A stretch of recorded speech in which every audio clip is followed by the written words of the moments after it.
All right, so got another fun one here today, and gonna go over the meaning of life. This one's pretty far out, and you gotta flip the script a bit for it to make sense. First, I want to say don't scrap whatever your current beliefs are. This is just my opinion on things, but it does definitely put things into perspective. We all think about ourselves and what's our purpose, what are we supposed to do here? Maybe I'm supposed to pick up the trash in this stream. That's all fine and dandy. But the flip the script part is this. What if you redefine life? Obviously there's biological life, plant life, animal life. But what if you flip it and define it a little more loosely and take a look at the life of the planet? Take a look at the life of the solar system. What do each mean to each other? Well, Earth has to stay in its orbit if it's going to continually move around the sun. And the planets moving around the sun help with the sun's rotation, in turn feeding the Earth. You can continue to do this infinitely larger or infinitely smaller.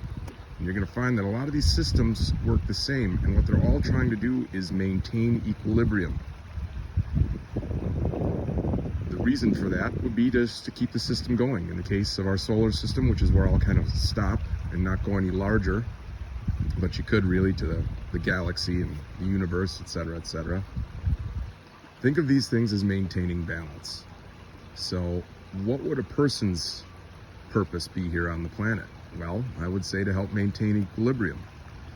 What science tells us is that the plants came first, and the plants need carbon dioxide to breathe. Take the carbon dioxide out of the air, turn it into nice little heat sinks that we call wood. Take that carbon right out of the atmosphere. But in order to do that, they need animal life. Animals came a little bit afterwards. That includes people. And people taking the oxygen that the plants give out and turn it back into carbon dioxide, therefore maintaining equilibrium. Now, a little thing to note is that right now, at least as far as humanity's gone, we've got a problem with what we call global warming or climate change, and I tend to think that's pretty real, especially if you've paid attention to the weather of the last 25 years. Things definitely seem to be changing. The good news is the Earth will find a way to maintain equilibrium. It always does. The bad news is that might not involve people.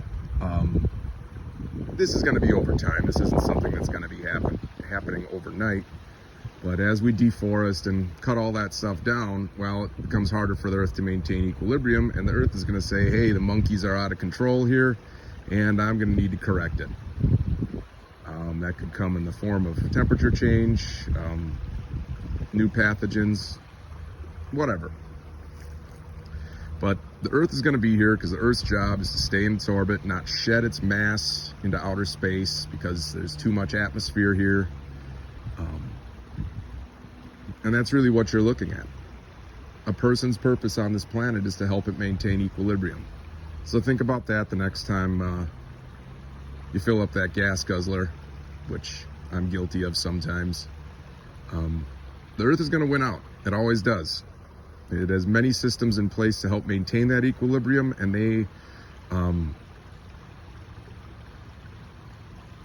they work very well. There's a saying that you can't beat Mother Nature, and that's true. And that's my take on the purpose, on our purpose here. That doesn't mean don't love your family, don't care about the people that you care about. You should do all of those things because we're all stewards of the planet. And frankly, those are the people that make life special anyway, so always try to treat people well. That's it.